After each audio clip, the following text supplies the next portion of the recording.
Budget सत्र का आज 19वां दिन सदन के बाहर विपक्ष के विधायकों का प्रदर्शन। कर्पूरी ठाकुर और श्री कृष्ण सिंह को भारत रत्न दिलाने की मांग।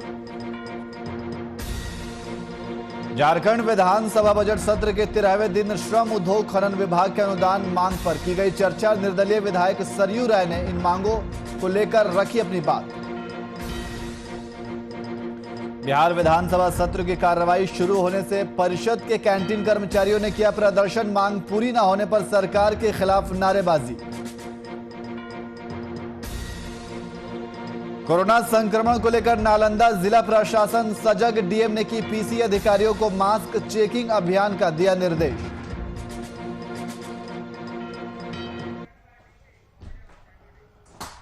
नमस्कार, मैं नियाज खान और आप देख रहे हैं वीआईपी न्यूज। अब सीधे रुख करते हैं खबरों की ओर। बिहार विधानसभा के बाहर माले विधायकों द्वारा लगातार प्रदर्शन किया जा रहा है। जहां बिहार में बढ़ते महंगाई और पेट्रोल के दामों को लेकर हाथों में तख्ती लिए सभी प्रदर्शन कर रहे हैं, वहीं माले विधायक मनोज मंजिल ने कहा कि घटती कमाई और बढ़ती महंगाई को रोको। बेतहाशा बढ़ती महंगाई लोगों को मुसीबत में डाल रही है। और विधायक अजीत कुशवाहा ने कहा कि पेट्रोलियम पदार्थों से लेकर खाद्य सामग्री के दाम भी बेहताशा बढ़ गए हैं। वहीं बिहार सरकार टैक्स पर कोई रियायत नहीं रख रही है, जिससे बिहार में महंगाई चरम पर है।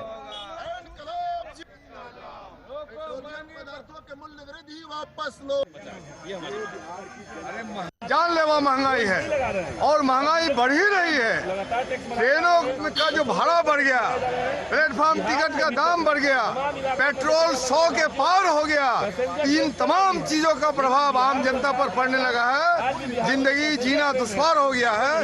इसलिए हम मांग करते हैं बिहार विधानसभा से कि बिहार विधानसभा से प्रस्ताव पारित करके केंद्र सरकार को भेजिए और तमाम महंगाई कम करे। पेट्रोलियम पदार्थों के मूल्य वृद्धि वापस लो। अरे महंगाई जिस तरह से पे मौजूद हैं, जिस तरीके से यह देखा जा रहा है कि सदन के बाहर माले विधायकों का प्रदर्शन लगातार महंगाई के खिलाफ जारी है। क्या कुछ मांग की गई है? जी नियाज, आज जो है बिहार विधानसभा का 20वां दिन है, जिसको लेकर आज बिहार विधानसभा के परिषद के बाहर जो है माले के विधायकों ने बढ़ते पेट्रोल और गैस की कीमतों को लेकर जो है आज विधान परिषद के बाहर जो है जमकर सरकार के खिलाफ नारेबाजी के साथ साथ धरना भी दिया। और उन्होंने साफ तौर पर सरकार की तरफ से जो ये कीमतें बढ़ोतरी हो रही है उसको लेकर जो है उन्होंने आज प्रदर्शन किया और सरकार से मांग की है कि जिस तरह से आम जनता को यह महंगाई का जो है सामना करना पड़ रहा है, जो गैस की कीमतें जिस तरह से बढ़ रही हैं, पेट्रोल की कीमतें जिस तरह से बढ़ रही हैं और बस के किराया है, रेलवे स्टेशनों का जो किराया है, ये सब जिस तरह से बढ़ रहा है, आम जनता जो है एकदम त्राहिमाम कर रहा है। उसको लेकर परिषद में आज जोरदार सरकार के खिलाफ नारेबाजी के साथ साथ हंगामा किया गया। उन्होंने साफ ये मांग की है कि जब तक सरकार जो है जिस आमद तो बढ़ नहीं रही है, लेकिन किराए में जिस तरह से बढ़ोतरी हो रही है उसको लेकर उन्होंने सरकार को घेरते हुए ये ऐलान किया है कि अगर सरकार जो है इन कीमतों को अगर नहीं नीचे गिराती है तो वो आगे भी सदन में इन मुद्दों को उठाते रहेंगे और साथ ही साथ सरकार को घेरते रहेंगे। जी, तो इस विरोध प्रदर्शन में कौन कौन नेता शामिल हुए? जैसे आपको बता दें कि माले के जितने भी अवाम दल के जितने वो महमूद आलम हो, अजीत हो, सभी जो अवाम दल के विधायक हो, सभी आज शामिल होकर प्रदर्शन को जो एकजुट होकर आज प्रदर्शन परिषद के बाहर प्रदर्शन किया और ये सरकार के सामने ये बातों को रखा। जी, बहुत बहुत शुक्रिया तमाम जानकारी के लिए।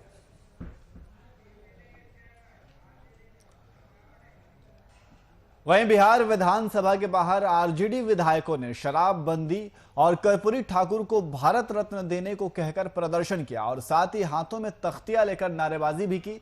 जहां कर्पूरी ठाकुर को भारत रत्न देने की बात पर आरजेडी विधायक आलोक मेहता ने कहा कि बिहार में पूरी तरीके से शराबबंदी हो यह हमारी पार्टी चाहती है, लेकिन सरकार इस मामले में पूरी तरीके से भी फेल है। सरकार के संरक्षण में ही शराब बिक रहे हैं, इस पर पूरी तरीके से रोक लगाया जाना चाहिए।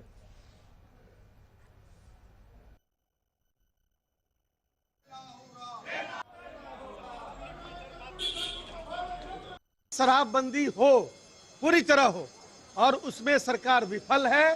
सरकार के संरक्षण में शराब बेचे जा रहे हैं बिहार के अंदर। पुलिस व्यवस्था उसी काम में बहुत हद तक लगी हुई है, इसलिए अपराध बिहार का बढ़ रहा है। सरकार से मांग करता है राष्ट्रीय जनता दल कि जननायक कर्पूरी ठाकुर और स्वर्गीय डॉक्टर श्रीकृष्ण सिंह को भारत रत्न दे और उन्हें सम्मानित करे। जननायक कर्पूरी ठाकुर जिनको बिहार की जनता ने सलाखों पर उठाया था, सामाजिक न्याय के पुरोधा, उनको भारत रत्न निश्चित रूप से मिलना चाहिए। यहाँ 60% से भी ज़्यादा जो मंत्री जो है वो दागी 60% से भी ज़्यादा। हमने ये भी बोला था कि हम लोगों के पास काफ़ी प्रमाण है और बिना तथ्यों के हम लोग कोई बात नहीं कहते। हमने राम सूरत राय जी के बारे में कई जानकारियाँ आप लोगों को भी साझा किया है। जरा मोबाइल पीछे कीजिएगा भाई। लेकिन कई ऐसी एविडेंस जो सबूत थे जो हम चाहते थे कि हाउस के सदन के पटल पर रखे, इसको रखने का मौका नहीं मिला। कई बार स्पीकर साहब ने, अध्यक्ष महोदय ने हमको बोला कि अलग से पहले जब तक वो देख नहीं लेते। और इसी खबर पर अधिक जानकारी के लिए हमारे वरिष्ठ संवाददाता शशांक दुबे हमारे साथ फोन लाइन पे मौजूद हैं। शशांक जी, आरजेडी विधायकों ने प्रदर्शन किया है और इस प्रदर्शन में क्या कुछ कहा गया और क्या कुछ मांग है इनकी? देखिए, रोज की तरह आज भी विधानसभा जब शुरू हुई, आज 20वां दिन है विधानसभा का और 2 दिन का सत्र मत बाकी है। तो ऐसे में राजद अपने वही शराबबंदी के मुद्दे के स्टैंड को लेकर उन्होंने शराब सदन के बाहर हंगामा किया और नारेबाजी की। दूसरा उनका कहना था राजद के सदस्यों का कि बिहार में जो शराबबंदी है वो प्रॉपरली लागू हो, ढंग से लागू हो, सिर्फ कागजों में लागू ना हो, और सरकार कहीं ना कहीं दिशा में एक तरह से सुस्त पड़ी हुई है। और दूसरा, आज तेजस्वी यादव ने भी विधानसभा के बाहर एक प्रेस कॉन्फ्रेंस किया और पत्रकारों से उन्होंने बात करते हुए कहा कि बिहार सरकार में लगभग 60% ऐसे मंत्री हैं जो टेंटेड है, दागी हैं, जिनके ऊपर मुकदमा चल रहे हैं। तो तमाम जो बात करते हैं नीतीश कुमार की बिहार में सुशासन है और सरकार क्राइम, करप्शन और क्रिमिनलिज्म को जीरो टॉलरेंस रखती है, तो ऐसे में उनके मंत्री जो दागी हैं उनको पहले हटाए। तीसरी, जो कर्पूरी ठाकुर हैं बिहार में, उनको भारत रत्न देने की मांग राजद के सदस्यों ने उठाई है। तो कुल मिलाकर पुराने तमाम एजेंडे, चाहे वो लैंड ऑर्डर का मामला हो, चाहे एम्प्लॉयमेंट देने का मामला हो या फिर शराबबंदी का मामला हो, आज विधानसभा के अंदर और बाहर इन्हीं चीजों की गूंज सुनाई पड़ी। आज जी, बहुत बहुत शुक्रिया तमाम जानकारी के लिए।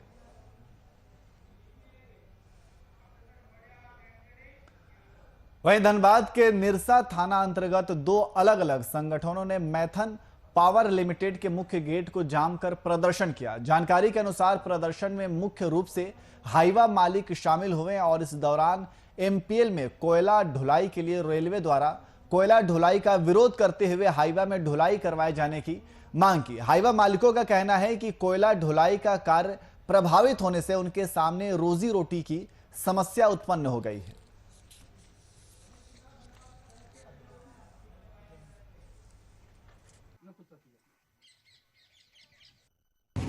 जब से एमपीएल स्थापित हुआ है, हम लोग बेरोजगार लोग हाईवा खरीद के एमपीएल का प्रेषण कार्य शुरू किए हैं।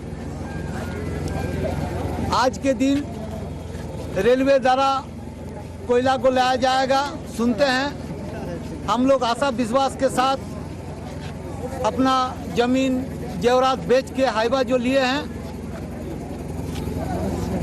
इन लोगों का कहना, अभी इंस्टॉलमेंट भी पूरा नहीं हुआ, इन लोगों का कहना हुआ कि हम लोग हाईवा के विषय में अभी ज़्यादा कुछ नहीं बता सकते हैं। आदिवासी को काम नहीं दिया जा रहा है, काम से वंचित किया जा रहा है और इसको एमओएम के लिए कम से कम आपका दिसंबर में ही दिया गया था और एमओएम बढ़ाने के लिए ये लोग कुछ कर नहीं रहे, फ़ोन नहीं उठा रहे हैं, कॉल मेल का रिप्लाई दे रहे हैं। आपका वेंडर कोड का वैलिडिटी क्या था? हमारा आपका दिसंबर तक था, एमओएम था दिसंबर तक का। उसके बाद एमओएम बढ़ाने के लिए हमने लिखित रूप पे मेल कर दिए थे हम। क्या जनवरी तक आपका काम चला हुआ? हाँ, जनवरी तक एक एमओएम मिला जनवरी का, ठीक है, उसमें साइन मोहर नहीं था एमपीएल अधिकारी का। और इसी खबर पर अधिक जानकारी के लिए हमारे ब्यूरो चीफ अमित सिन्हा हमारे साथ फोन लाइन पे मौजूद हैं। अमित, मैथन पावर लिमिटेड के मुख्य गेट पर प्रदर्शन किया गया है, क्या कुछ जानकारी है आपके पास? देखिए नियाज, ये मैथन पावर लिमिटेड के जो आसपास के जो लोग हैं और वहाँ के जो विस्थापित हैं जी, और ये इन लोगों का आंदोलन है, दो अलग अलग गुटों का है आंदोलन। एक तो है हाईवा एसोसिएशन का, जो तमाम स्थानीय लोग हैं जिन लोगों का हाईवा यहाँ पे कोयला ढुलाई में लगा हुआ है, उन लोगों का आंदोलन है। उन लोगों ने भी धरना प्रदर्शन किया है, गेट जाम किया है। इसके अलावा यहाँ से जो छाई का ट्रांसपोर्टिंग, जो एमपी से जो छाई वेस्ट निकलता है, उसकी ट्रांसपोर्टिंग को लेकर भी लोगों ने जो है यहाँ पे आंदोलन, तो दो अलग अलग गुट यहाँ पे आंदोलन कर रहे हैं। और सबसे बड़ा मामला यह है कि मैथन पावर लिमिटेड में अब जो है रेलवे के जरिए कोयले की आपूर्ति की जाएगी जी, और जो स्थानीय स्तर पे जो हाईवा और जो डंपर चलते हैं उन लोगों को जो है इससे बाहर किया जाएगा। तो ऐसे में इन लोगों का कहना है कि अगर हाईवा बंद कर दिया जाता है तो इन लोगों के सामने जो है रोजी रोटी की समस्या उत्पन्न हो जाएगी। तो इन लोगों ने इसको लेकर आज एमपीएल प्रबंधन को आवेदन भी दिया है कि इनके ऊपर भी विचार किया जाए। वहीं दूसरी ओर जो छाई वाले लोग मामले हैं, उसको लेकर लोगों का कहना है कि छाई बंकर के जरिए जो है ढुलाई किया जा रहा है और जो बड़े बड़े बिजनेसमैन हैं उन्हें फायदा पहुंचाया जा रहा है। तो यहाँ पे लोकल स्तर पे हाईवा के माध्यम से जो है छाई का ढुलाई हो और स्थानीय लोगों को इसमें काम पे लगाया जाए। तो इन दो मुद्दों को लेकर जो है यहाँ पे आज प्रदर्शन किया गया और अभी भी जो है हाईवा छाई वाले मामले पर अभी भी जो है एमपी गेट जांच किया हुआ है। जी, तो इनकी जो भी मांगे हैं, तो क्या मांगों को लेकर किसी तरह का आश्वासन दिया गया है? लेकिन यार जहां तक कोयला ट्रांसपोर्टिंग की बात है तो बताऊं कि अगर एमपीएल में रेलवे के जरिए अगर ट्रांसपोर्टिंग होती है तो खर्च काफी कम आएगा एमपीएल को। साथ ही साथ जो कोयले की गुणवत्ता होती है उसमें हेरा फेरी का मामला आता है, तो हेरा फेरी के चांसेस कम हो जाएंगे। तो रेलवे का ऑलरेडी रेलवे ट्रैक और सारा कुछ बनकर तैयार है, अब सिर्फ ट्रांसपोर्टिंग की जानी। तो ऐसे में महज चंद लोगों को अगर देखने की बात हुई, क्योंकि कंपनी कभी भी अपना फायदा देखती है, और जो स्थानीय स्तर पे जो लोग हैं जो हाईवा चला रहे हैं, तो इन लोगों के पहले कई शिकायतें रही है, कई बार इन लोगों की गाड़ियां जो है ब्लैक लिस्टेड हुई हैं हेराफेरी को लेकर। तो अब इन लोगों को दबाव जरूर बना रहे हैं, आवेदन भी दिया है, लेकिन अब इस प्रबंधन कितना आगे काम करेगी ये देखने वाली बात होगी। लेकिन इतना जरूर कहा जा रहा है कि स्थानीय जो कुछ हाईवा हैं जिन लोगों की जमीन यहाँ गई है एमपीएल में, उन लोगों को लोकल ट्रांसपोर्टिंग में जरूर रखा जाएगा। अब आगे आने वाले समय में देखना है कि कितना इन लोगों को फायदा मिलता है और ये लोग उससे कितना संतुष्ट होते हैं। जी, बहुत बहुत शुक्रिया तमाम जानकारी के लिए। वहीं होली से पहले राजधानी की वर्किंग विमेंस को रांची नगर निगम ने एक नई सौगात दी है। सफर के दौरान महिलाओं की सुरक्षा को ध्यान में रखते हुए शहर में पिंक एक्सप्रेस शुरू की गई है। निगम की मेयर आशा लाखड़ा ने फीता काटकर बस को रवाना किया। यह बस शहर में निगम के महत्वपूर्ण रूटों पर चलेगी। शुरू किए गए सेवा में महिलाओं को सुरक्षित माहौल देने के लिए सीसीटीवी कैमरे से लेकर महिला कंडक्टर तक की व्यवस्था की गई है।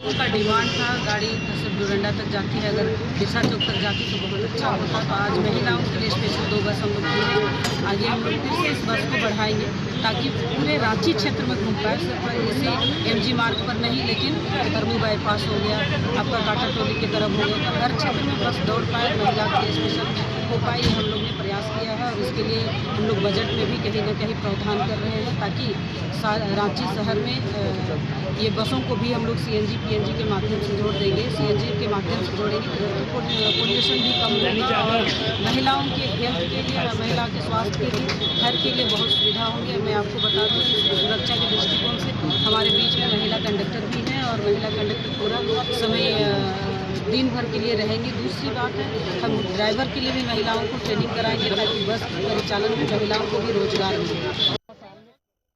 और इसी खबर पर अधिक जानकारी के लिए हमारे संवाददाता कुमार कामेश हमारे साथ फोन लाइन पे मौजूद हैं। कामेश, शहर में पिंक एक्सप्रेस की शुरुआत की गई है, तो ये किस तरीके से काम करेगी और महिलाओं को इससे कितना फायदा मिलने वाला है? देखिए नियाज, ये राज्य की महिलाओं के लिए, खासकर राजधानी की महिलाओं के लिए रांची नगर निगम की एक बहुत बड़ी सौगात है। जिस तरह से पिंक एक्सप्रेस की जो बात कर रहा हूँ, पिंक एक्सप्रेस के तहत आज रांची नगर निगम ने 2 पिंक बसों की शुरुआत की है और ये बसों की खासियत है किसी कलर पिंक है, उसी के हिसाब से ये जिस तरह से शहर में पहले पिंक पेट्रोलिंग शुरू की गई थी, पिंक ऑटो शुरू की गई थी, उसी के आधार पे ये पिंक बसों की शुरुआत की गई है। और पिंक बसों की खासियत यह है कि इसमें सिर्फ महिलाएं ही यात्रा कर पाएंगी और महिलाओं के सिवा इसमें कोई पुरुष तो नहीं चढ़ पाएंगे। तो महिलाओं की सुरक्षा के लिए ये बहुत बड़ा लाभकारी कदम उठाया है नगर निगम ने। दूसरी तरफ एक बात इसमें और खासियत रखी गई है कि इसमें कैमरे से इस बस में कैमरा लगाया गया है, साथ ही साथ महिला कंडक्टर की व्यवस्था की गई है। तो महिला कंडक्टर रहने से जो महिलाएं हैं, जो इसमें यात्रा करने वाली महिला होंगी, वो अपने आप को सुरक्षित महसूस करेंगी। और जिन महिलाओं को दूर दराज जाने में परेशानी होती थी, नगर निगम के क्षेत्र में देर रात में काम से लौटने में परेशानी होती थी, उन महिलाओं के लिए बहुत बड़ा वरदान साबित होगा, जिससे ये महिलाएं जो है अपने गंतव्य तक जहां इनको जाना है वो आसानी से जा पहुंचेगी। हालांकि अभी नगर निगम के द्वारा इसकी संख्या काफी कम है, 2 ही बसों की शुरुआत की गई है, लेकिन आने वाले बजट में यह प्रावधान रखा गया है कि बसों की संख्या और बढ़ाई जाए, जिससे महिलाओं को और ज्यादा सुविधा मिल सके। हालांकि अभी जो बसें चल रही है, इसकी जो जिस ईंधन पे चलेगी वो डीजल है, लेकिन आने वाले दिनों में सीएनजी के माध्यम से बसें चलाने की व्यवस्था भी नगर निगम कर रहा है। तो ऐसे कई प्रावधान जो है इस पिंक बसों में नगर निगम के द्वारा किया गया है। और इसकी उद्घाटन करते हुए काटकर जो नगर निगम के मेयर हैं आशा लखा, जिस तरह से इसकी शुरुआत के साथ फिर मीडिया को संबोधित करते हुए उन्होंने कहा कि देखिए ये बहुत बड़ी सौगात जो है राज्य की महिलाओं के लिए है। लंबे समय से यह मांग आ रही थी कि महिलाओं की सुरक्षा के लिए सड़कों पे पिंक बसों का परिचालन हो, क्योंकि पिंक ऑटो का परिचालन होता था, लेकिन एक निश्चित समय के बाद वो पिंक ऑटो बंद हो जाती थी और उसका किराया भी काफी था। तो ऐसे में पिंक बसें 2 तरह से फायदेमंद है महिलाओं के लिए। एक तो इन पे बजट जो है, ये महिलाओं के बजट के अनुसार इसमें यात्रा कर पाएंगी, काफी कम किराया रखा गया है, और साथ ही साथ महिलाएं अपने आप को सुरक्षित महसूस करेंगी। जी नियाज जी, तो कामेश, इन बसों के रूट क्या कुछ तय किए गए हैं? देखिए अभी नगर निगम के 2 रूटों पे ये चलेगी। देखिए नगर निगम के जो कचहरी चौक है, कचहरी चौक से लेकर डोरंडा तक ये बसें जाएगी, और ये दोनों बसें सिर्फ अप और डाउन मतलब रोटेशन होते रहेगी और रोटेशन के माध्यम से चलेगी। फिलहाल इसी रूट से इसके परिचालन की सुविधा जो है नगर निगम के द्वारा दी गई है। लेकिन भविष्य में जिस तरह से आने वाले बजट जो है, आज स्टैंडिंग कमेटी की बैठक हो रही है, स्टैंडिंग कमेटी की बैठक में बजट का मसौदा भी तैयार होने वाला है कि बजट में किस तरह से कौन कौन से कामों के लिए कितना बजट रखा जाएगा। तो मेयर ने स्पष्ट किया है कि आने वाला बजट जो होगा इस स्टैंडिंग कमेटी में निर्णय लेगी कि आने वाले दिनों में इन पिंक बसों की संख्या बढ़ाई जाए, इसके लिए बजट में प्रावधान किया जाएगा। जी नियाज जी, बहुत बहुत शुक्रिया तमाम जानकारी के लिए।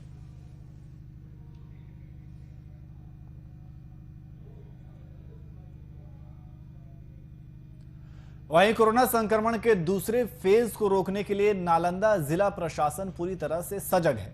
जिले के कई थाना क्षेत्र में मास्क जांच अभियान और साथ ही लोगों से सरकारी निर्देशों का पालन करने की अपील की जा रही है। वाहन जांच अभियान चलाने के मुद्दे पर डीएम यशपाल मीणा ने पीसी का आयोजन किया और साथ ही पदाधिकारियों को कई दिशा निर्देश भी दिए और साथ ही पंजाब, केरल और महाराष्ट्र से आने वाले लोगों के अवश्य रूप से जांच करने का आदेश दिया। भाई आप पुणे जैसे हम लोग फर्स्ट फेज में जब ये कोविड शुरू हुआ था तो जिस तरीके से कितना पॉजिटिव केसेस आया उसके बारे में आपको 1 तारीख से लेकर 17 तारीख तक, यानी कि पिछले 17 दिनों में, इस महीने के 17 दिनों में जो टोटल हम लोगों ने एंटीजन के माध्यम से, जो रैपिड एंटीजन किट रहता है उसके माध्यम से जो हम लोगों ने टेस्टिंग किया वो हम लोगों ने किया 7,538 हम लोगों ने टेस्टिंग किया, जो कि पॉजिटिव उनमें से आया मात्र 2। इसी प्रकार आरटीपीसीआर के माध्यम से जो हम लोगों को पटना में टेस्ट सैंपल भेजना रहता है, पिछले 17 दिनों में, यानी कि हम मार्च की बात कर रहे हैं, कुल आंकड़ा मैंने आपको दिया, और मार्च की अगर मैं बात करूं तो पिछले 17 दिनों में पूरे जिला भर में जो आरटीपीसीआर के सैंपल भेजे गए वो भेजे गए 4,847। कितना पॉजिटिव केसेस आया उसके बारे में आपको मैं बता देता हूं। 1 तारीख से लेकर 17 तारीख तक, यानी कि पिछले 17 दिनों में, इस महीने के। वहीं बिहार में कोरोना संक्रमण के दूसरे फेज को देखते हुए टीकाकरण अभियान में तेजी लाई है। राज्य के अन्य केंद्रों की तरह छपरा के सोनपुर स्थित एएनएम ट्रेनिंग सेंटर पर भी कोविड-19 का टीकाकरण अभियान जोर शोर से जारी है। बुजुर्गों के लिए जारी इस अभियान में कोरोना वैक्सीनेशन के नोडल अधिकारी डॉक्टर अभिषेक कुमार के नेतृत्व में जारी ड्राइव में अब तक कुल 80 लोगों को कोविड को वैक्सीन दी गई है।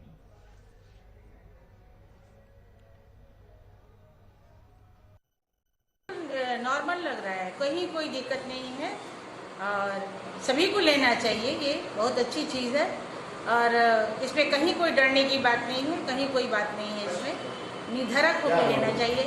जो भी 60 पार कर गए हैं उनको तो जरूर लेना चाहिए। अपनी सुरक्षा देश की सुरक्षा है, बिल्कुल नहीं। जिस तरह से हमारे प्रधानमंत्री मोदी जी ने बताया था उस आदेश का हम लोग पालन कर रहे थे। मास्क लगा रहे थे, सैनिटाइजर से हाथ धो रहे थे, बार बार साबुन से हाथ धो रहे थे और अपनी सुरक्षा कर रहे थे। तो जो व्यक्ति अपनी सुरक्षा करता है वो अपनी सुरक्षा नहीं बल्कि वो सामने वाले व्यक्ति की सुरक्षा कर रहा है।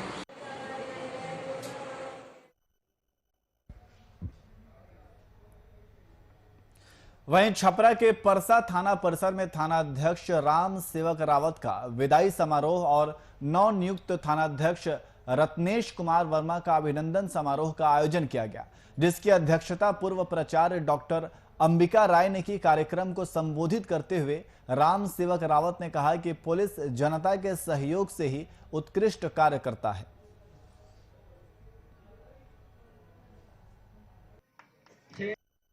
तो इस सेवक से किस तरीके से काम लेना है वो आपके ऊपर निर्भर है। धीरे धीरे परिचय बढ़ेगा। जिस तरीके से आप लोग सेवक से काम लेना चाहें उस तरीके से यह सेवक तैयार है, हाजिर है।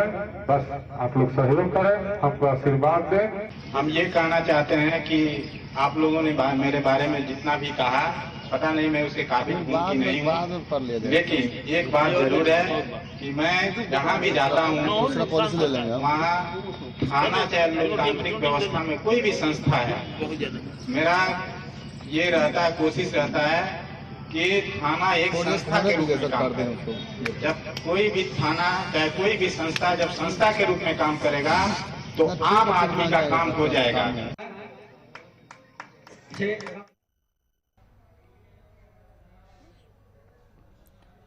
वहीं रघुवर सरकार में खाद्य आपूर्ति मंत्री रहे सरयू राय पर बीजेपी द्वारा गंभीर आरोप लगाए गए हैं। दरअसल बीजेपी कार्यकर्ताओं ने विभाग द्वारा प्रकाशित होने वाली विभागीय पत्रिका में उन पर घोटाले का आरोप लगाया है और साथ ही कार्यकर्ताओं ने सरयू राय के खिलाफ प्रदर्शन करते हुए मौजूदा सरकार से घोटाले की जांच करने की मांग भी की है।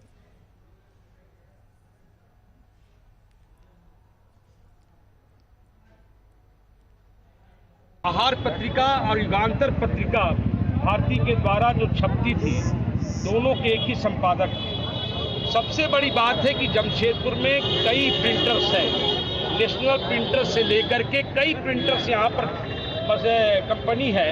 उस कंपनियों को दरकिनार करते हुए जिसका कोई अवधि नहीं था, जिनको कोई नियमावली नहीं था, जिनके सरकार के पास में कोई संगत नहीं था, जिनके कोई तर्क नहीं थे, जिन्हें दिया नहीं जा सकता था, जबकि सरकार में यह प्रावधान होता है कि हम अगर 5,000 रुपए से अधिक कोई चीज़ों का अगर प्रकाशित करते 1.5 लाख से अधिक तो उसका टेंडर होता है, लेकिन पूरी पत्रिका छपती थी, इसका टेंडर नहीं हुआ।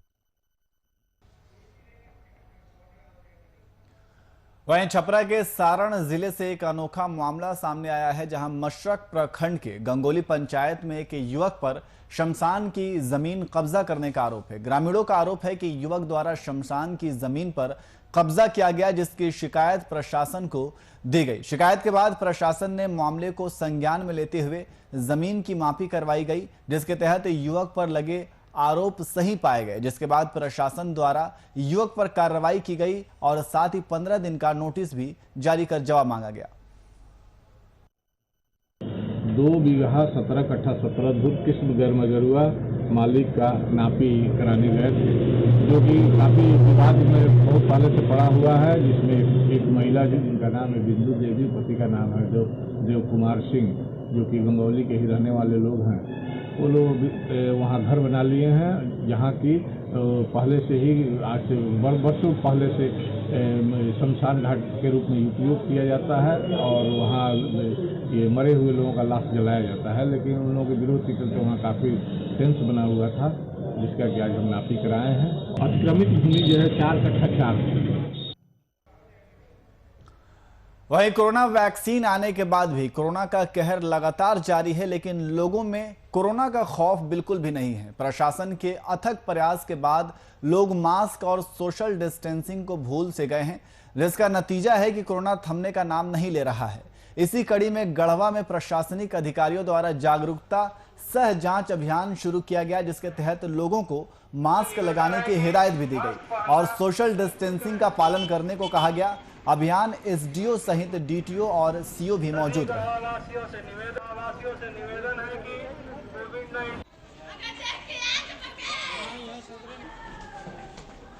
आज हम लोग कोविड को संक्रमण को बढ़ते हुए देखते हुए आज एक अभियान चलाया गया। आपको जो भी व्यक्ति मास्क नहीं पहनेंगे, सोशल डिस्टेंसिंग का पालन नहीं करेंगे, उसके लिए हम लोग अभी जागरूक कर रहे हैं ताकि कोविड का प्रसार और हम लोग रोक सकें और जान माल की सुरक्षा करें।